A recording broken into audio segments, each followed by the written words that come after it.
Shalom, bien-aimés dans le Seigneur. Aujourd'hui, nous allons nous retrouver pour la suite de notre vidéo sur les anges. Mais aujourd'hui, nous allons parler sur les 6 choses à savoir pour combattre avec les anges.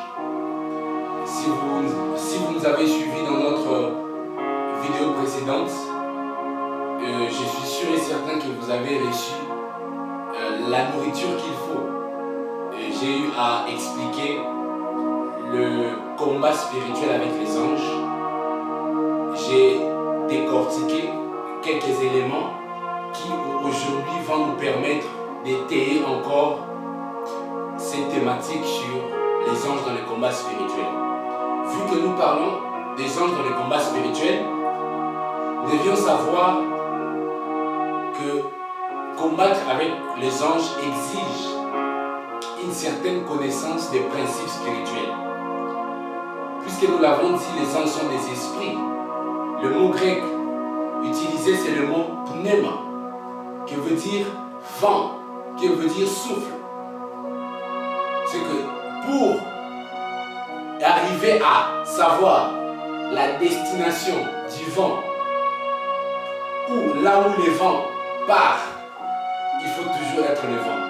Parce que personne ne sait d'où vient le vent, ni où il va. Et les anges, ce sont des esprits. Les anges sont les messagers de Dieu. Les anges sont des esprits que Dieu a déployés pour travailler avec les enfants de Dieu. Je le disais que les anges forment une catégorie des esprits qui habitent avec Dieu. Des esprits qui sont au ciel, des esprits qui servent Dieu. En réalité, tous les esprits qui servent Dieu ne sont pas des anges. Car dans l'hiérarchie des esprits de Dieu, il y a les séraphins, il y a les chérubins, il y a les archanges, il y a les anges, et il y a aussi d'autres types ou catégories d'anges. Ésaïe va voir le séraphin dans Ésaïe chapitre 6. Il a dit, alors qu'il voyait Dieu assis sur son trône, le pont de sa robe couvrait le temple. Et il voyait les séraphins qui volaient au-dessus du trône de Dieu. Et il voulait se joindre à eux, mais il n'a pas pu. Pourquoi? Parce que ses lèvres étaient impures. Et il dit, j'ai vu l'un des séraphins volant prendre la pierre sur l'autel et toucher à ma bouche. Enfin, il m'a dit, tes péchés sont pardonnés. Nous comprenons par cette vision d'Ésaïe que le séraphin, ce sont des esprits qui habitent au-dessus du trône de Dieu. Ce sont des esprits qui sont le gardien, qui sont le gardien de la sanctification, qui proclament la sanctification, et ils sont aussi chargés de la louange. Et ensuite, nous avons le chérubin. Les chérubins, ce sont des anges protecteurs de la gloire de Dieu. Lorsque Adam et Ève ont péché, Dieu a placé les chérubins pour protéger l'arbre de vie. Dans le lieu très saint, plus précisément dans le tabernacle, il y avait 2 chérubins sur le propitiatoire. Et la Bible dit que le diable fut un chérubin protecteur à zèle déployé. Nous comprenons que les chérubins, ce sont des anges protecteurs de la gloire de Dieu. Et le diable était un chérubin. Ensuite, il y a les archanges, qui sont des anges combattants. Dans un langage ecclésiastique, lorsqu'on parle des anges, on essaie un peu de mélanger. C'est-à-dire qu'on a trouvé le mot ange comme un dénominateur commun. Mais tous les esprits célestes ne sont pas des anges. Et il y a encore d'autres esprits qui ne sont ni des séraphins, ni des chérubins, ni des archanges, moins encore des anges. La Bible parle des dominations, des principautés. Le diable a réussi aussi à séduire un tiers d'anges. Et aujourd'hui, on nous interdit de parler d'anges. L'enseignement sur l'angélologie est devenu satanique, alors que ce sont nos alliés. Le diable est descendu avec un tiers, mais au ciel il reste 2 tiers. Nous préférons qu'à camoufler les 2 tiers qui sont restés pour travailler avec nous à cause d'un tiers que le diable a pu séduire. C'est pourquoi aujourd'hui j'aimerais vous parler de comment combattre avec les anges. D'abord, nous devons savoir c'est que les anges ont plusieurs formes. Il y en a d'autres qui ont des ailes. Nous allons voir le séraphin qui avait des ailes. Il y a d'autres qui apparaissent comme ça, qui n'ont pas des ailes. Ça dépend de leur hiérarchie, de leur fonction et de leur mandat, mais beaucoup plus de leur forme, parce que Dieu a créé les anges et chaque ange a une forme par rapport à sa catégorie, à sa classe. Et les anges peuvent apparaître sous forme spirituelle, mais nous le percevons avec des yeux physiques. Nous allons voir, lorsque l'ange était apparu au sacrificateur Zacharie, il a vu l'ange sous forme d'une apparition spirituelle, mais avec les yeux physiques. Zacharie a eu peur. Nous allons encore voir cela après la résurrection de Jésus. Quand Jésus ressuscite, les femmes étaient allées au temple, mais elles ont vu l'ange de Dieu apparaître. Elles avaient peur. Pourquoi? Parce que l'ange avait une forme spirituelle. Les anges peuvent apparaître sous forme spirituelle et nous pouvons le voir avec les yeux physiques. Il y a encore une autre apparition d'anges. Ils peuvent apparaître sous forme physique et nous le voyons avec les yeux physiques. Lorsque Abraham était assis sur la chaîne de Mamré, la Bible dit 3 hommes passaient. Abraham les a aperçus et il est allé vers eux. Les anges apparaissent aussi sous forme physique, mais il faut avoir le discernement pour les détecter. Aujourd'hui, Dieu envoie souvent ses anges messagers pour nous parler et ces anges viennent sous forme physique. Ces anges viennent sous forme physique pour nous parler, pour nous délivrer certains messages. Mais tellement que nous n'avons pas le discernement des esprits, nous passons à côté de certaines visitations. Lorsque Abraham les a vus, il est allé vers eux et il les a reçus dans sa maison. Et c'est ces jours-là que la prophétie d'Isaac était libérée. Avant de partir, on nous dira l'année prochaine à la même époque. Certaines personnes ne reçoivent pas leur bénédiction parce qu'ils n'ont pas le discernement pour rentrer en contact avec les anges qui viennent sous forme physique. Et ces anges ont dit à Abraham, la Bible dit, l'un d'eux dira, je reviendrai à la même époque. Et à la même époque, Abraham avait Isaac. Isaac qui signifie rire, la bénédiction. Ensuite, il y a l'apparition dans une vision. C'est-à-dire, les anges peuvent apparaître dans une vision ou dans un songe. Je sens l'onction de Dieu m'envahir. Alors que Joseph s'est préparé pour répudier sa femme Marie, dans les songes, quelque chose va se passer. Dans le songe, l'ange de Dieu va apparaître à Joseph pour lui dire de ne pas répudier Marie, car l'enfant qu'elle portait venait de Dieu. Les anges peuvent nous apparaître dans des songes. Les anges peuvent nous apparaître dans une vision. Tu dors comme ça dans la nuit, Dieu envoie son ange pour te parler. Comment? Mais pour discerner ou arriver à connaître toutes ces 3 formes d'apparition d'anges, il faut avoir la connaissance, mais aussi le discernement. Donc, après avoir expliqué les différents types d'apparitions d'anges, nous allons maintenant parler des 6 principes pour activer les anges dans les combats spirituels. Beaucoup de personnes veulent combattre spirituellement avec les anges, mais n'arrivent pas parce qu'ils ne connaissent pas comment faire.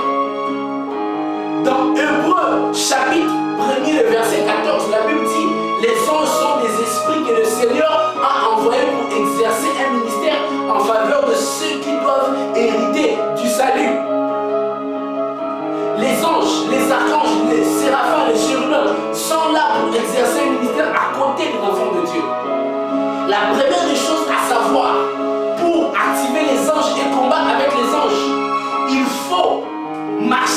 l'obéissance de la parole de Dieu. Comment?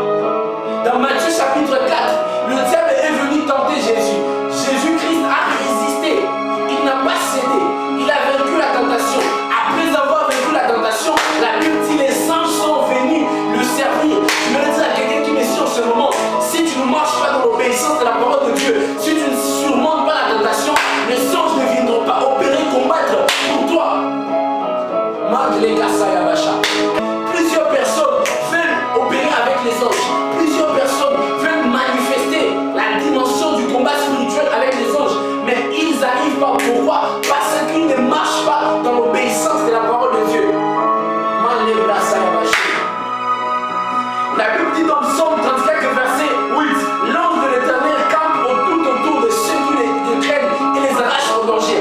L'ange de l'Éternel ne peut pas veiller sur toi, ne peut pas combattre sur toi si tu ne marches pas dans la sanctification. Je vais dire à quelqu'un, les péchés chassent les anges. Les péchés éloignent les anges.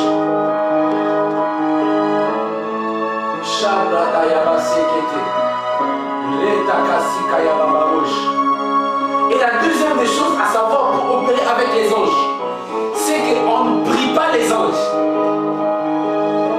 On ne prie pas les anges.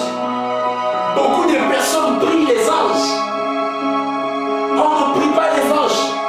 On n'invoque pas les anges. Moins encore on les commande.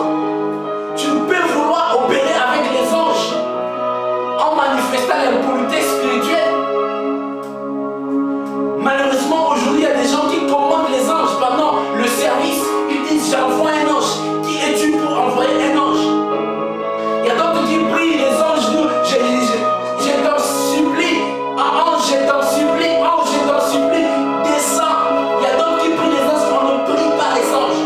Paul va dire dans Colossiens chapitre 2, le verset 18, qu'aucun homme sous une apparence d'humilité par un culte des anges ne vous ravisse à son gré le prix de la course, tandis qu'il s'abandonne à ses visions et qui s'enflaient d'un vain orgueil par ses pensées charnelles. On ne prie pas les anges. Bien-aimés, si par ignorance vous priez les anges, après cet enseignement, j'aimerais que vous puissiez dire j'arrête. La Bible dit dans Matthieu chapitre 26, le verset 53, Jésus-Christ, au moment où on le persécutait, il dit, penses-tu que je ne puisse pas invoquer mon Père qui me donnerait à l'instant 12 légions d'anges? Même Jésus dit que pour que le Père puisse lui envoyer les anges, il doit prier. Même Jésus n'a pas commandé les anges. Même Jésus a dit, je prie, et irai mon Père. Malheureusement, il y a des gens qui commandent les anges. Les fils de Dieu, les dieux sous forme physique, a dit je prierai. Mais certains cherchent à demander les anges. Alors que lui-même Jésus dit je prierai mon Père. Je prierai mon Père pour qu'il m'envoie les anges. Pour activer les anges, on demande à Dieu de les envoyer. Et non, on prie directement les anges.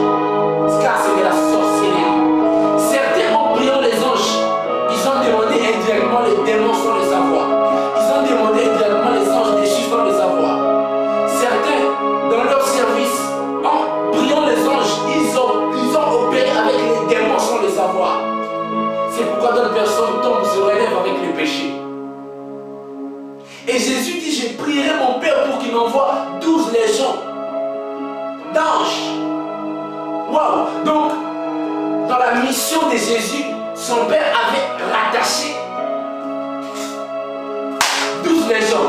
Je vais dire à quelqu'un, la grandeur de ta mission détermine le nombre d'anges qui doivent opérer à côté de toi. Plus ta mission est grande, plus tes anges seront multipliés. Jésus avait une grande mission. Dieu avait rattaché dans sa mission 12 légions d'anges.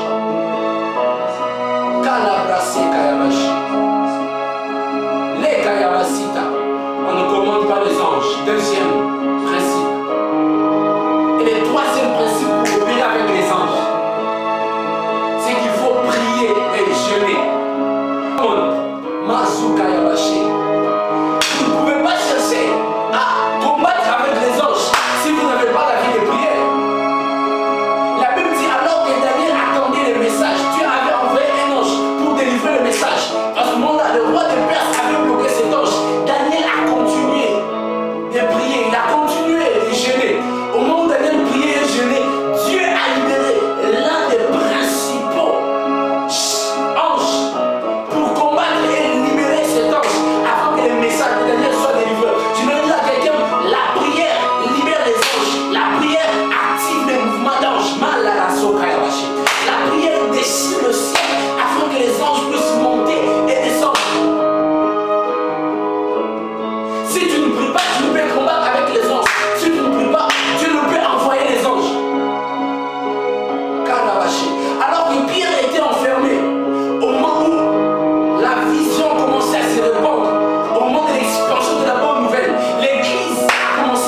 les anges dans les combats spirituels. Et ce quatrième principe, c'est combattre dans la volonté de Dieu. Plusieurs personnes cherchent à combattre avec les anges. Mais au finish, ils perdent leur combat. Pourquoi? Parce qu'ils ne savent pas comment combattre ou faire rentrer les anges dans leur combat. Les anges, pour qu'ils puissent venir combattre pour toi, il faut que tu puisses faire les bons combats. C'est les combats de la volonté de Dieu. C'est quand Dieu t'envoie dans une mission. C'est quand Dieu te donne une mission et que l'opposition vient se manifester. Dieu va envoyer ses anges pour te secourir.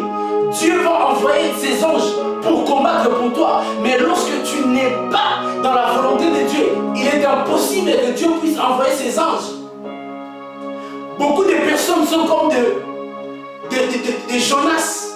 Ils sont là, en train de fouler la volonté de Dieu. Et on finit pour prier Dieu.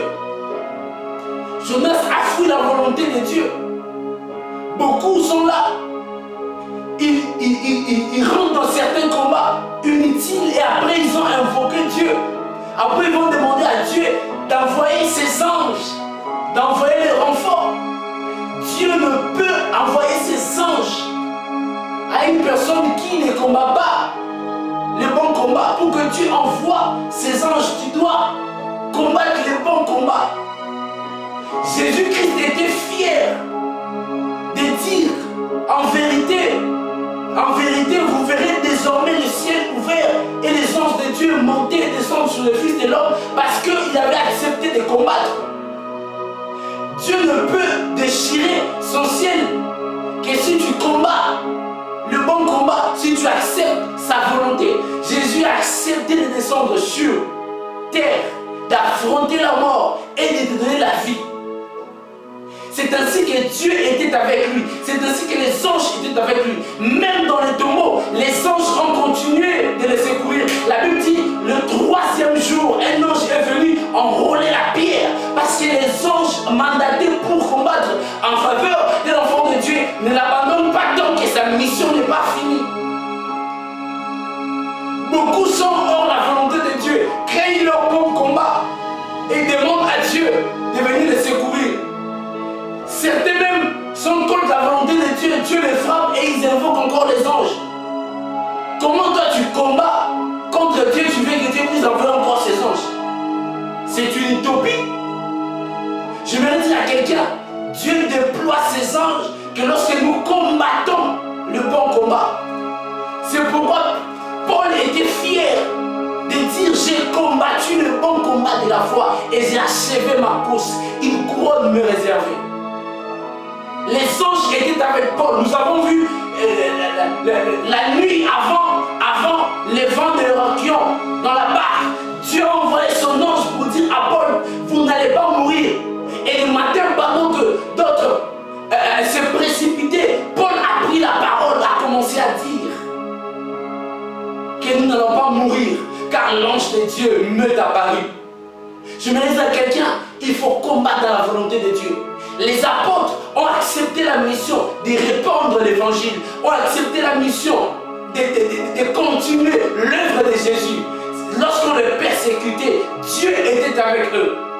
Les anges les ont accompagnés. Pourquoi? Parce qu'ils avaient accepté la mission de Dieu.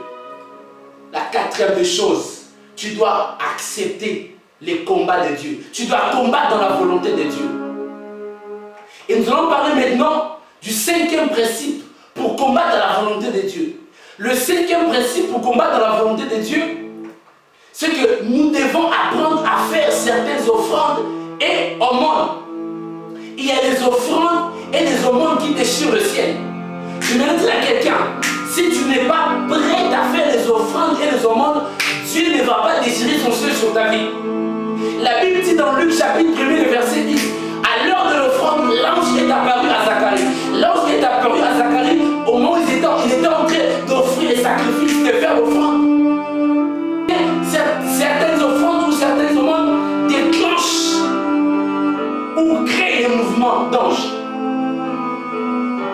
Jésus-Christ va dire à Pierre de jeter des péchés pour prendre de l'argent.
offrande par des aumônes.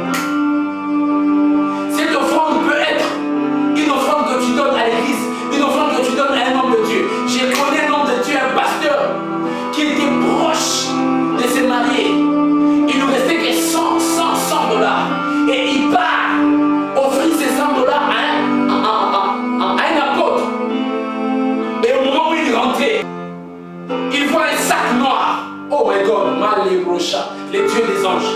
Et il prend ce sac noir, il rentre avec à la maison, il ouvre le sac, il trouve 8 000 $.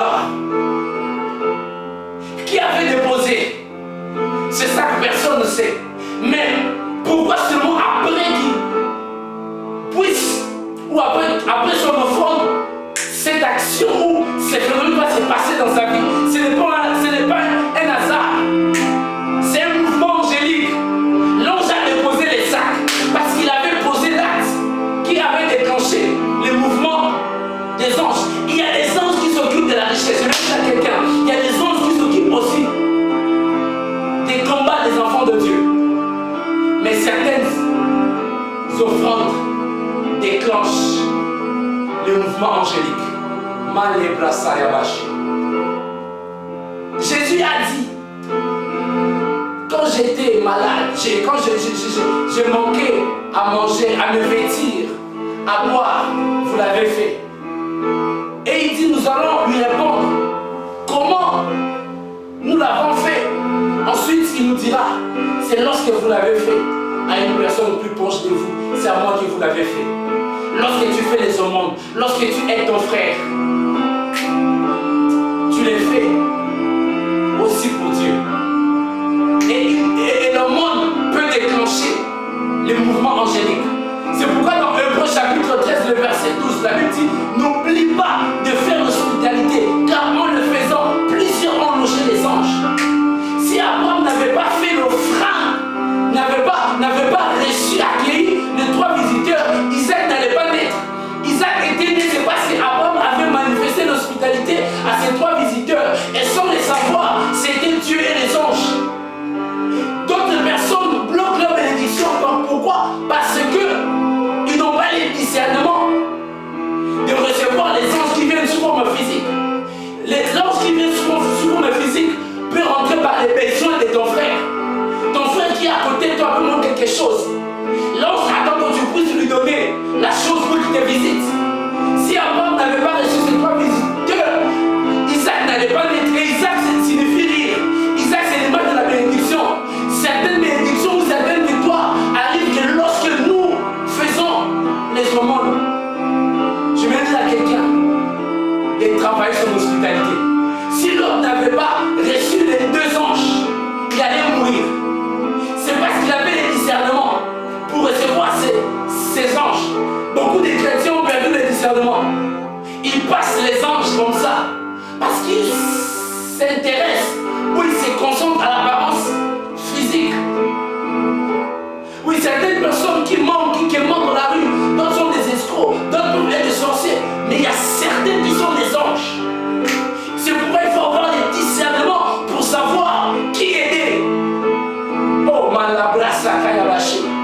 Église de la francophonie, il est temps que tu cultives la mentalité des offrandes et des aumônes. Des offrandes, pourquoi? Parce que les offrandes déchirent le ciel. La Bible dit apporter dans la maison de l'Éternel des dîmes et des offrandes. Et la suite de la Bible dit quoi? Qu'il va déchirer les excuses du ciel, les offrandes, la dîme, les aumônes déchirent le ciel. Gédéon, avant d'aller combattre, il a demandé à l'ange de l'Éternel de rester pour prendre l'offrande. Parce que les combats étaient durs. Certains combats demandent que nous puissions bâtir certains hôtels et faire des offrandes afin d'activer le mouvement angélique. Et la dernière des choses, ou la 6e chose, c'est les parler en langue. J'aimerais dire à quelqu'un, les parler en langue active le mouvement d'ange. Dans 1 Corinthiens chapitre 13, le verset 1er, Paul affirme qu'il existe la langue des anges. Et dans 1 Corinthiens Corinthiens 14, 18, il dit qu'il parle en langue plus que tout. Korabashika. J'aimerais dire à quelqu'un, lorsque tu parles la langue des anges, tu actives les anges dans le combat spirituel. Imaginez qu'un Américain passe en France et qu'il voit tout le monde parler français. Il arrive dans un coin, il voit les gens parler l'anglais. Qu'est-ce qui va se passer? Il va prêter l'attention parce que ces gens sont en train de parler sa langue. Un Anglais, il passe en France, il voit tout le monde parler français. Il arrive dans un coin, il voit les gens parler l'anglais. Il va s'arrêter parce qu'il voit les gens parler sa langue. Des fois, les anges peuvent passer où Dieu les avait envoyés faire une mission. Mais pendant qu'ils passaient, à côté de ta maison, tu étais en train de parler en langue. Malou Sakaria, les douches et Kasi Kamaya.